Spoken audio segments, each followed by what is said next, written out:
ತಂಬಾಕು ಮಾರುಕಟ್ಟೆಯಲ್ಲಿ ಲಂಚಾವತಾರ ತಾಂಡವಾಡ್ತಾ ಇದೆ. ರೈತರಿಂದ ಸಿಬ್ಬಂದಿ ಹಣ ವಸೂಲಿಯ ಆರೋಪ ಕೇಳಿಬರ್ತಿದೆ. ಲಂಚಾವತಾರ ಅನ್ನೋದು ಬಹಳ ದೊಡ್ಡ ಮಟ್ಟಿಗಿನ ಸಮಸ್ಯೆ ಆಗಿಬಿಟ್ಟಿದೆ. ಈಗ ತಂಬಾಕು ಮಾರುಕಟ್ಟೆಯಲ್ಲೂ ಅದರ ಗಾಳಿ ಬೀಸಿದೆ. ರೈತರಿಂದ ಸಿಬ್ಬಂದಿ ಹಣ ವಸೂಲಿಯ ಆರೋಪ. ಗುಣಮಟ್ಟ ಪರಿಶೀಲನೆ ನಡೆಸಿ ಹರಾಜು ಆಗ್ತಾರಲ್ಲ, ಆ ಸಂದರ್ಭದಲ್ಲಿ ತಂಬಾಕು ಮಾರಾಟ ಮಾಡೋದಕ್ಕೆ ಲಂಚ ಕೊಡಬೇಕು ಅಂತ ಬೇಡಿಕೆ ಇಟ್ಟಿರುವ ಆರೋಪ. ಕಟ್ಟೆ ಮಳಲವಾಡಿ ತಂಬಾಕು ಮಾರ್ಕೆಟ್ನಲ್ಲಿ ಘಟನೆ ನಡೆದಿರೋದು.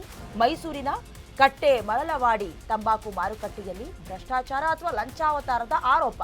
ಮಾರುಕಟ್ಟೆಯಲ್ಲಿ ಮಧ್ಯವರ್ತಿಗಳು, ಕಂಪನಿ ಸಿಬ್ಬಂದಿ ಎಲ್ಲ ಇರ್ತಾರೆ. ಇನ್ನು ಲಂಚಾವತಾರಕ್ಕೆ ಅನ್ನದಾತರ ಆಕ್ರೋಶ ಮುಗಿಲು ಮುಟ್ಟಿದೆ. ರೈತರೊಬ್ಬರು ಹಣ ನೀಡುವ ವಿಡಿಯೋ ವೈರಲ್ ಆಗ್ತಾ ಇದೆ. ವಿಡಿಯೋ ವೈರಲ್ ಆಗ್ತಿದ್ದಂತೆ ಸಿಬ್ಬಂದಿ ವಜಕ್ಕೆ ಆಗ್ರಹಿಸಲಾಗ್ತಿದೆ. ಎಲ್ಲೆಲ್ಲಿಲ್ಲ ಲಂಚಾವತಾರ ಅನ್ನೋದಕ್ಕೆ ಮತ್ತೊಮ್ಮೆ ಉದಾಹರಣೆ ಇದೆ. ಎಲ್ಲಾ ಕಡೆಯೂ ಅನ್ನದಾತರ ಹೊಟ್ಟೆ ಮೇಲೆ ಹೊಡೆಯುವಂತಹ ಕೃತ್ಯ ಇದು. ಅಂದರೆ ತಂಬಾಕು ಬೆಳೆದಿರ್ತಾರೆ, ಫಾರ್ ಎಕ್ಸಾಂಪಲ್ಗೆ ಈಗ ಹೊಗೆ ಸೊಪ್ಪಿನಂತಹ ಕೆಲವೊಂದಷ್ಟು ಬೆಳೆಯನ್ನು ಬೆಳೆದಿರ್ತಾರೆ. ಅದಾದ್ಮೇಲೆ ತಗೊಂಡು ಬಂದು ನೇರ ಮಾರಾಟ ಮಾಡೋದಕ್ಕಾಗೋದಿಲ್ಲ. ಅಲ್ಲಿ ಮಧ್ಯವರ್ತಿಗಳಿರ್ತಾರೆ. ಕೆಲವೊಂದಷ್ಟು ಕಂಪನಿಗಳು ಆ ವಸ್ತುವನ್ನ ಅಥವಾ ಬೆಳೆಯನ್ನ ತೆಗೆದುಕೊಳ್ಳೋಕೆ ಬಂದಿರ್ತಾರೆ, ಬಿಡ್ ಕೂಗ್ತಾರೆ. ಆ ಸಂದರ್ಭದಲ್ಲಿ ಇಷ್ಟು ಲಂಚವನ್ನ ಕೊಟ್ಟರಷ್ಟೇ ನಿಮ್ಮ ಬೆಳೆಗೆ ನಾವು ಖರೀದಿ ಮಾಡ್ಕೊಳ್ಳೋದಕ್ಕೆ ಸಾಧ್ಯ ಅನ್ನೋದಾಗಿ ಗೊತ್ತಾಗ್ತಾ ಇದೆ. ಮೈಸೂರಿನ ಮಳಲವಾಡಿ, ಕಟ್ಟೆ ಮಳಲವಾಡಿಯಲ್ಲಿ ಮಾರುಕಟ್ಟೆ ಇದೆ, ಅಲ್ಲಿ ನಡೆದಂತಹ ಕೃತ್ಯ ಅನ್ನೋದು ಗೊತ್ತಾಗ್ತಾ ಇದೆ. ಸದ್ಯ ಗುಣಮಟ್ಟವನ್ನ ಪರಿಶೀಲನೆ ನಡೆಸಿ ಯಾವ ಗ್ರೇಡ್ಗೆ ಹೋಗುತ್ತೆ, ಕೆಲವೊಂದಷ್ಟು ಚುಕ್ಕೆಗಳು ಬಂದಿದ್ರೆ ಬೇರೆ ಅಥವಾ ತುಂಬಾ ಚೆನ್ನಾಗಿದ್ರೆ ಬೇರೆ ಕೊಡ್ತಾರಲ್ಲ, ಈ ಸಂದರ್ಭದಲ್ಲಿ ಹರಾಜು ಹಾಕೋದಕ್ಕೆ ಲಂಚ ಕೊಡಬೇಕು ಅನ್ನೋದಾಗಿ ಆರೋಪಿಸ್ತಾ ಇದ್ದಾರೆ ಅನ್ನದಾತರು.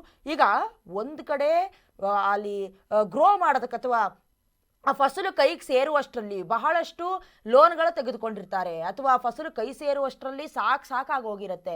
ದುಡಿದಿರೋ ಆ ಫಸಲಿಗೂ ಬೆಳೆಗೂ ಬಂದಿರುವಂಥ ಹಣಕ್ಕೂ ಸಾಮ್ಯತೆನೇ ಇರೋದಿಲ್ಲ, ಸಾಲ ಸೋಲ ತೀರಿಸೋದ್ರಲ್ಲೇ ಆಗೋಗಿರುತ್ತೆ.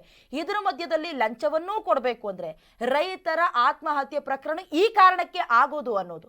ಅಂದರೆ ಸಂಬಂಧಪಟ್ಟಂತೆ ರೈತರು ಕೂಡ ನಮಗೆ ನ್ಯಾಯ ಒದಗಿಸಿ ಅನ್ನೋದಾಗಿ, ಜೊತೆಗೆ ರೈತರ ಹಣ ಕೊಡ್ತಿದಾರಲ್ಲ ಆ ವಿಡಿಯೋ ಕೂಡ ವೈರಲ್ ಆಗ್ತಾ ಇದೆ. ಅಂದರೆ ಬಹಳ ದೊಡ್ಡ ಮಟ್ಟದಲ್ಲಿ ಲಂಚ ಇಲ್ಲಿ ತಾಂಡವಾಡ್ತಾ ಇರೋದು, ಲಂಚ ಆರೋಪಗಳು ಕೇಳ ಬರ್ತಾ ಇರೋದು ಗೊತ್ತಾಗ್ತಾ ಇದೆ.